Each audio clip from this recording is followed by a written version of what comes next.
If you don't know what do you mean by travelogue, it is a piece of information or a record which is composed or written by the traveler who has visited the foreign countries. But the one who visits the place to get the things understand, it is not so very easy. It is really complicated thing. Everyone bows to everyone else, but they have a complicated hierarchy in bowing. So here everyone bows to everyone else. Each and everyone bows to each and everyone.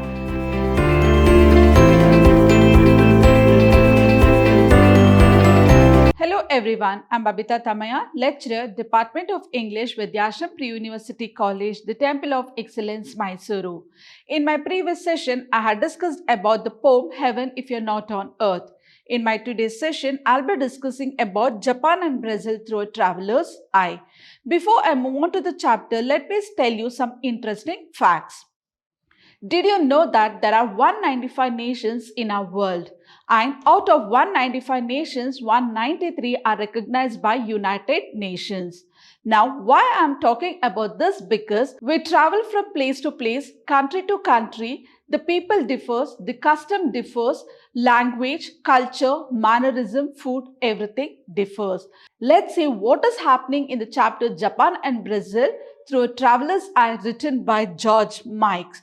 George Mikes is a Hungarian author, artist, politician, journalist and an illustrator. So let's begin the session for today, that is Japan and Brazil through a traveler's eye. So in the beginning, let's see about the Japan's mannerism. This chapter is basically considered as a travelogue. If you don't know what do you mean by travelogue, it is a piece of information or a record which is composed or written by the traveler who has visited the foreign countries. So in the same way here, George Mikes, the author, George Mikes, who has visited Japan, and he shares his experience about the people, their mannerism and how they bow to each other and their culture, everything. So let's begin the session. So it is about the Japan's mannerism. The author has visited Japan and the people there makes him feel that he is one among exquisitely well-mannered among the people. So once you start mingling with the people, once you get to know the people, and even you also feel the mannerism of Japan. In Japan, the people are overcrowded and they're least bothered what is happening all around. And it is about respecting one another's privacy. How do they respect one another's privacy in Japan? It means to say that a telephone is placed or installed. It might be on the table or on the counter because it is too very congested. The place is too very congested. And if a person is talking over the phone, it might be a business conversation, it might be any private talk, it might be the lovers who are talking, whatever it is. But the people who are walking around, they're least bothered to listen to their talk. They don't even give their ears to know what are they speaking towards the phone. For example, if we are all alone at home, what do? We speak loudly, we yell, we scream, all those things happen. But can we do the same thing when we are in the public place? No, it is not at all possible. You speak softly, but whoever is standing nearby or whoever is crossing around, they are not even giving their ears to listen what is the conversation going between you and the other person who is over the phone. They respect their privacy with each other. Courtesy has doubled the function. So there are two functions here, that is the courtesy as well as the substitute privacy. They are not bothered about the people around them. They don't even listen to the conversation, what is happening between the two persons. Discussing most confidential talk in perfect privacy. So if they are talking anything personal also, the people will never give their ears to listen. It might be anything perfect, it might be anything in private also, but they are not bothered of it. Anyone can listen, but nobody does. Whoever walks, they can listen, but they are not bothered of it. They'll just walk as if they don't know anything or as if they have not heard anything. So they think that a man's telephone receiver is his castle. And next, the mania for bowing. So how do you bow? For whom do you bow? Let's see what the Japan's mannerism is. Bowing is referred as more formal, more oriental, and it is also infectious. So it is formal, oriental, and infectious. It depends, most of the time it depends on the profession, what profession you are and what are you doing, how do we have to bow, how long we have to bow, each and everything we should be knowing. But the one who visits the place to get the things understand, it is not so very easy. It is really complicated thing. Because after few hours, even you start bowing to yourself. Once you start looking at the people in Japan bowing to each other, even you also start with the same thing. Automatically it comes to you, because wherever you go, each and everyone, you see that they bow to each other. Looking into that, automatically even you start bowing to the people over there. You bow too deeply or not deeply. So bowing, it's not so very easy that you can bow for a second or a minute and just walk around, or bow for a complete day. It is not like that. There is some time or a second how they bow, how long they bow to each other. To know all these things, it is very difficult for the people who has visited the country to understand, because we don't know how long to bow, what is the time and the seconds. You bow to the wrong man at the wrong time and cannot clasp hands in front of you, which is bad, or you do which is worse. So if you have bowed your head for a right person or a wrong person, whatever it might be, you cannot just clasp your hand and laugh at them. You cannot do. How do we respect the people? How do we greet the people in our country? By saying hi, hello, or namaste. But it differs from one country to another. Here in Japan, how do they greet the people? They greet the people by bowing their head.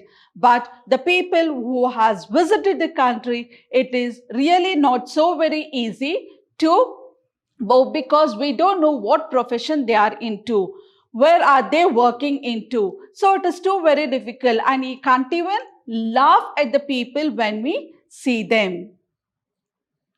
Who bows to whom? Everyone bows to everyone else, but they have a complicated hierarchy in bowing. So here, everyone bows to everyone else. Each and everyone bows to each and everyone. But it is complicated hierarchy in bowing. You can bow to each and everyone, but it is a complicated. It is not so easy. Who bows to whom, how deeply, and for how long?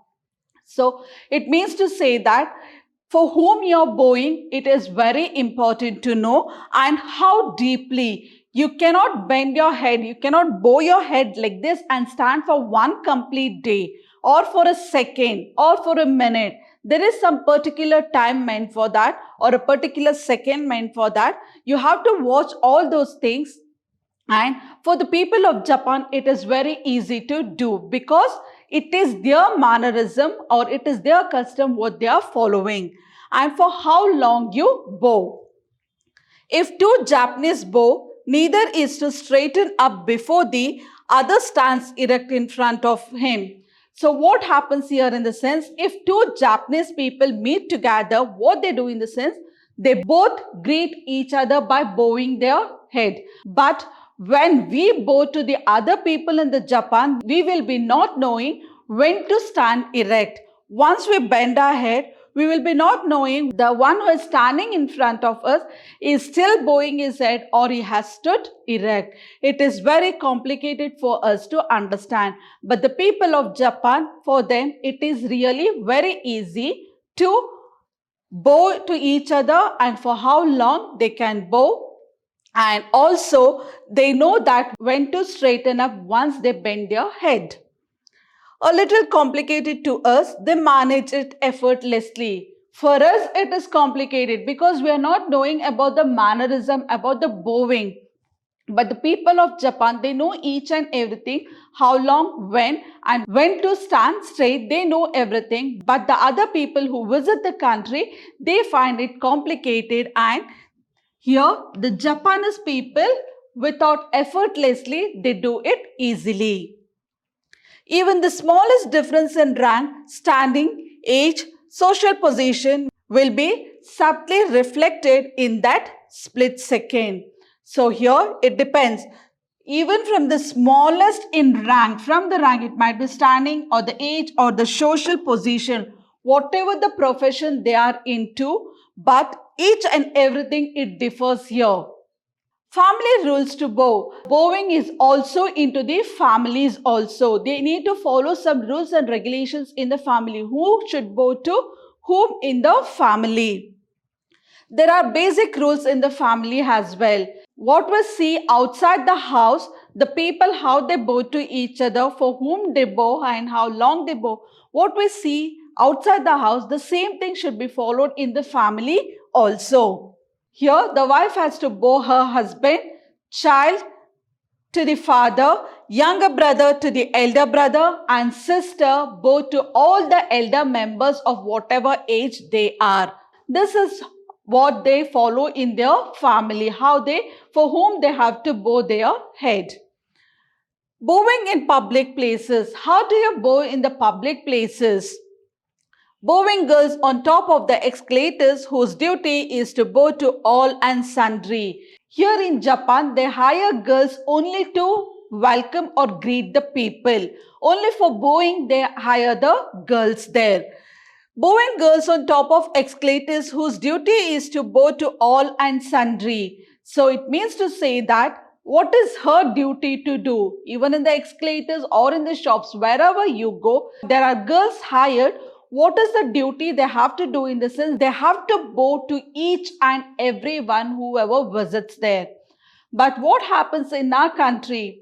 You can see a man near the door with the Indian attire and a turban on his head, greeting the people by saying Namaste, welcome, and he greets the people.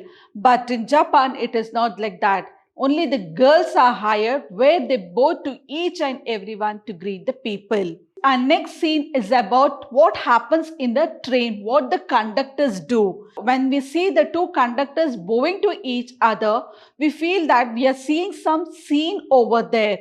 So what they do in the sense, the two conductors enter inside the train, they come to the middle of the coach, bow to each other, and then they start checking the tickets. True Japanese deer. The another story is about the deer in Nara. Nara is a place in Japan. What happened in the Nara? So there was a deer or deer. Here the author has bought the food packet for the deer, and what did the deer do to get the packet from George Mikes, that is the author? Because it might be the gene which it has followed, or it might be by looking around the people of Japan bowing to each other, the deer might have followed the same thing. What did the deer do? When he saw the food packet in the author's hand, it just comes, bend his head, that is bowing, that is the mannerism, or that is the genes which has come through the Japan by looking into the people. The deer bowed and snatched the food packet and jumped out of the place. It means to say that it is a mania or the genes which has followed each and everyone in Japan. People bowing to each other with ceremoniously serenity at bus stops, but arrival of the bus changes people into savages. So till now, George Mike have explained about the mannerism, how they bow, for whom they bow, how long they bow, how they follow their custom and the tradition. But at last, when it comes to the bus stop, what happens here? Do they bow to each other and get inside the bus? Or will they wait for the other people to get in? No. Till they come into the bus stop, they follow all these traditions, they follow all these customs. But once they are about to enter inside the bus, what they do in the sense, they elbow each other, they push, all those things happens. So till now he has told about their mannerism, but where is that mannerism at the end? When they are entering into the bus, they will never follow that. That will be the last thing about the Japan's mannerism. And next, eating soup. How do we eat soup or how do we drink soup? Let's see how the people in Japan eat or drink soup. Eating soup has more danger than almost anything else. Why the author is saying eating soup or drinking soup is dangerous in Japan? Because making a fearful noise while eating soup in Japan is a sign of appreciation. So, when the soup is given to you or served to you, you have to make a fearful noise so that the one who has served you the soup, he feels that you're appreciating the soup. The soup is very good. So, if you don't make a fearful noise, then you will be called as an ill-mannered lout. It must be according to the expected levels of approval, or it is thought to be an example of ill manners. What happens here in the sense, when you make noise while having a soup, it is not that you make a fearful noise so that each and everyone around sitting there will get disturbed, will get irritated. There is something different, the noise what they make while having a soup. If an European drinking and making sound, even he'll be called as an ill-mannered lout. Drinking soup without making noise is also problem. With making noise is also problem. This is what they follow in their country. Moving forward about the traffic in Brazil. What do you think how the traffic in Brazil is? Is it like our country? No, it is not at all. It is totally different from our country to Brazil. By looking into this picture or the image here, you can see how the traffic is in Brazil. Is it same like our country? Really not. So let's see about the traffic. How is it and what they do to the pedestrians or the people who cross the road. Nobody hurries in Brazil. So here, nobody. Not even one single person hurries in Brazil. They don't keep up the time sensation. What happens in Brazil here in the sense? So in Brazil, they're least bothered about their time sensation. They don't even hurry, and it does not really matter for them to reach the destination an hour early or too late. Or if they don't go and reach the destination also, they are least bothered. They are least bothered about reaching in a particular time. But they have too many leisure time, and what they do during their leisure time here, that is the people in Brazil, whenever they have their leisure, what do they do in the sense, they decorate the pavements. Pavements is a footpath. They decorate the pavements with black mosaics or with beautiful black mosaics. See, people have leisure time to decorate the pavements. So whatever the leisure time, they have too many leisure time. Whenever they have the leisure time, what they do in the sense, they decorate the pavements, that is the footpath. However, motor cars have biggest impact on people. So here in Brazil, motor cars are extremely expensive because each and everyone have their vehicles, that is the motor cars. So it is very expensive in Brazil. So what happens here in Brazil in the sense, when they are in the traffic and the driver is seated in his car, and when he sees the pedestrian or the person who is crossing the road, what does he do in the sense? When he have steering in his hand, what do he do in the sense? He try to move fast. And here the pedestrian is one who is walking, he has to save his life. And it is like hunter and prey. Who is the hunter here? The one who is riding or one who is driving the car is the hunter, and the prey is the pedestrian. So here the people of Brazil, they don't do it wantedly. Almost the people themselves are like that. When they see the pedestrian, they try to move their vehicle very fast, and it is the prey, that is the pedestrian, he has to save his life. And one who has crossed and saved the life, he says, today it's my day, tomorrow it might be yours. It means to say that today I'm crossing the road and you're in the car. Tomorrow it might be me in the car and you are on the pavement. That is what they feel, and they smile at each other and move. There is no fighting or manhunting there. But what happens in our country, when we see the people crossing, will just stop a vehicle until the pedestrian cross towards the other end and then we move forward. But it is not like that in Brazil. The traffic is too very fast and the people, when they see the pedestrian, even they will also be very fast. It's like hunter and prey. Relationship between drivers in Brazil. How the relationship between the drivers in Brazil. War between drivers themselves is murderous but good-tempered. So how the relationship between the drivers in Brazil? The drivers themselves are murderous but good-tempered too. So there are two people on the road driving. So what happens here in the sense, if the one person is going too very fast, the other also does the same thing. They try to overtake. See, they try to make lot of mistakes. They try to commit heinous crimes 20 times every hour. They try to commit mistake. They try to overtake. But what happens at the end? At the end, they smile at each other. So until then, it will be like a racing to them. But last, what do they do in the sense? They smile at each other and go. Does it happen in our country? Really no. If overtaking, if anything happens, if the accident occurs, then the people start showing their mouth, they'll start man-hooting, everything happens. But here, there is now no man-hooting, no shouting, no screaming, no fighting also. They just smile, they make crimes, they commit heinous crimes and they overtake, but even they move forward as if they have not done anything. They smile at each other and they just move away. There is no anger, no hostility and no man-hooting. So all this will not happen in our country. So traffic in the Avenida Presidency. Let's see how the traffic in Presidente. The Avenida Presidente Vargas is the worst of all. Author faces a fascinating problem of crawling traffic.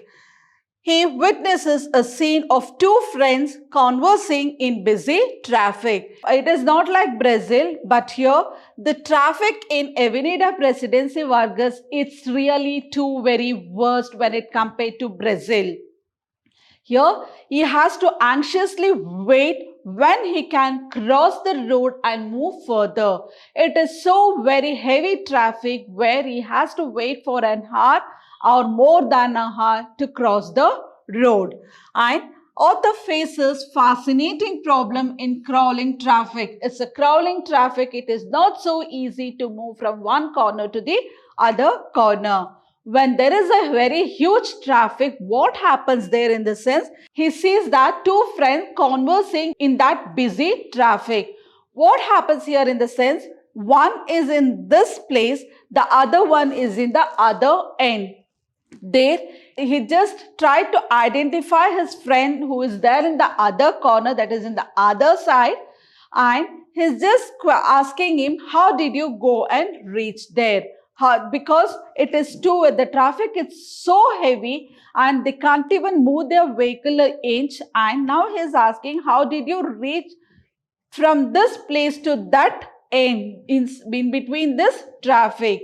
So the other person says that I was born here. Is it not so funny?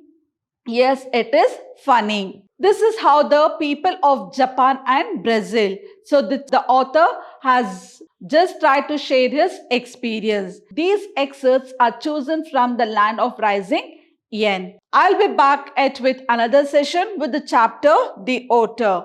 Until then, have a good day. Thank you.